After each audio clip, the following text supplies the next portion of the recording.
तो गाइस देखो আমার ঠান্ডা আসছে না আসছে পিকনিক খাওয়া লাগছে তো আজকে পিকনিক খাওয়া লাগছে তো কার বাড়ি হওয়া লাগছে মোর বড় বাবা হবে মোর বড় জেঠু হবার মধ্যে তো মোর বড় মা আনিয়েছে কারণ যেহেতু অল্প ঠান্ডা ঠান্ডা পড়ছে পিকনিকটা কি খাওয়া লাগবে আর পিকনিক আবার হওয়া লাগছে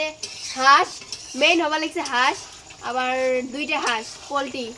আবার শাক ভাজি আলু ভাজি ডাল আর কি মাম্মা তাই হাঁস না খায় তার পোলট্রি তারপরে আর মাছ ভাজি তাই হাঁস না হয় তাই পোলট্রি না হয় তাই হাঁস कैसे বুঝছেন দেখো ঠান্ডা এলা ভালো করে আইছে নাই তাতে আমার এলা পিকনিক খাওয়া হওয়া লাগছে পিকনিক আর বড় হাই তোর বড় হাই আইছে পিকনিক বড় হাই যে আইছো দুইটা হাতে সবাই মিলে আইছো পিকনিক খাই তো ওগুলো বাদ দাও ঠান্ডার মধ্যে অল্প অল্প আগুনও অল্প ছেঁকা যায় তার জন্য ভাবলাম যে না বেইরে আন্দি খাই আজকে তার জন্য বেইরে আন্দি বের লাগছি গ্যাসটা আছে ঘরত কিন্তু পিকনিক বলতে কথা তা বেইরে আহা খুড়ি আহা বেইরের মধ্যে না দিলে কি আর পিকনিকের স্বাদ হয় তোমরাই কর এই জন্য দেখো বেইরে আবার এগুলো করে হাঁস আমার মুখ দেওয়া তো অল্প এই কি নাই হতে খাওয়া দেখলে চাহি দাও দেও দেখ খালি ধরি কেন করে ধরি আছে দেখলা তোর বর্মা আজা আনদিলে এত যে সেন বিরে তো সবার মনে মানে না গাইস এত সুন্দর যে বাসটা বেরিয়েছে বম্মা এত সুন্দর যে বাসনা বেরিয়েছে মোর বম্মা আনদিলে যে এমনি তো টেস্ট আই খেয়া বাড়ি থেকে আসি তাতে ভাত খেয়া দেয়া মই বাড়ির মধ্যে পেট ভরা থাকলে পেটি হোনা আন্দার বাসনাতে আবার রুচি হয় আবার খাবার পেয়েছে বম্মা হরে মানে আমার এত ভালো লাগে কি বাসনা বেরিয়েছে তাতে আরো পিকনিকের বলে কথা আর কি টেস্ট বম্মা তাও আর বম্মা আনবে নিচ্ছে খেয়া দেখতো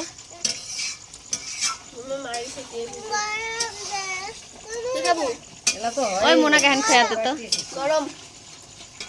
গরম মশলা দেওয়া হয় নাই তাও টেস্ট তাও বলেছি মামা তোমার হাতে রান্না এত স্বাদ কে কি দেন কি জাদু করেন কোন তো জাদু হ্যাঁ ওই বয়ে দেখো না ওই বম্মা হার বাড়ি এসলে কোনোদিনও না খেয়ে আমি যাং না কেমন হয় হোক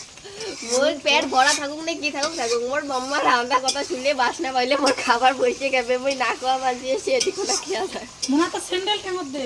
এই যে এটা জুড়েছে পোলো জানো না এত স্বাদ কে জানো না গাইস বম্মার হাতে রান্না যে এত স্বাদ কে কার কেমন মই জানো না তোমার এই বম্মার রান্না খুব জুড়ে তার মুখ সেই ভালো লাগে ঢাকে কোলো নিয়ে আনন্দ না গাছ ফেসা আছে ওখান থেকে আসলে গরম হয়ে যায় এই ছোট খাবো না ওখান থেকে গাদ দিয়ে দিলাম খুলে খুলে কাণ্ডে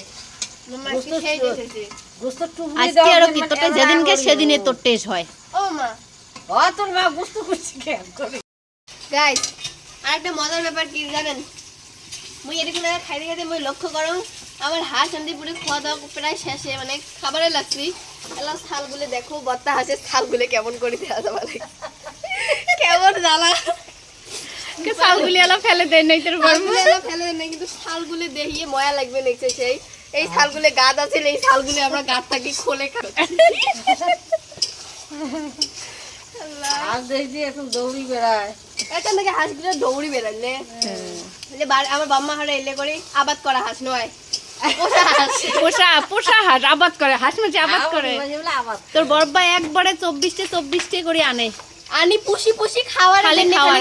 জন্য সেদিনও না দুটি খেয়ে গেল 27টা হাঁসের থেকে গেল 7টা হাঁস আনবে সব খাওয়াই শেষ 20টি খাইছে 7টা বাকি আছে তাহলে 7টা 20টে খাওয়া শেষ 27টে হাঁসের মধ্যে আমরা খাইলাম বেশি এটা আমি নেব দুইজনে গোস্ত ধরে মারামারি করো মুই আপু হ্যাঁ দের ওই কোন একলে তুই সোয়াটাক সারি খাওয়া নাকি ওদের খালি হাত মোনা খাইলেই খাই খালি হাত চাটবে নাকি মোনা ওটা এখান থেকে বস্তু দে তাই জানে আমরা তো দেখতেও না খাই এলাম ওই দে তুই ফির চাপে ফিরিয়ে দিলু আবার যদি কিছু ভাত নিয়ে বসিয়ে ওষুধকে প্লিজ ধান লাগে না ওটা দিন হ্যাঁ দুটি খাবো না দেন গাইস খাইতে খাইতে দেখো মোর মামা ঘরও আসিল মানে মোর বাবু মামাও আসিল দেও তুমি ওই নানি মাও আসিল মোর নানি মা আছে বাবু মামা আছে কাকে আছে নানি মা বাবু মা নানু পা আসিল না আসবে না ফুলবেড়ি নাই হতে খাইতে আছে ও দেখ ভাই ইনজেক্ট করে চাটা খাই দেখ ওই যে একটা তো হাঁস পাগল তার থেকে বেশি পাগল ধরে হবে আবেনি চাটে ধান কেন করে খাই ধান কত ঝোলগুলি দেখি চাটনি এত যে স্বাদ হয়েছে এই ঝোলগুলি দেখ কেন করে খাবার লাগছে এখানে সর মুখ সেই স্বাদ বোঝেই ওই যে ডিম হয়েছে ডিমে একটা ওষুধ দিল বা দুই ভাগা মেয়ে বলে খাই আমার স্কেল হয় আল্লাহ শুনটা ওষুধ দিলাম শীষ বেড়ে না মামু খাবো খাবো হাঁস খাবো এটা তো কি হয় ধান গু হয়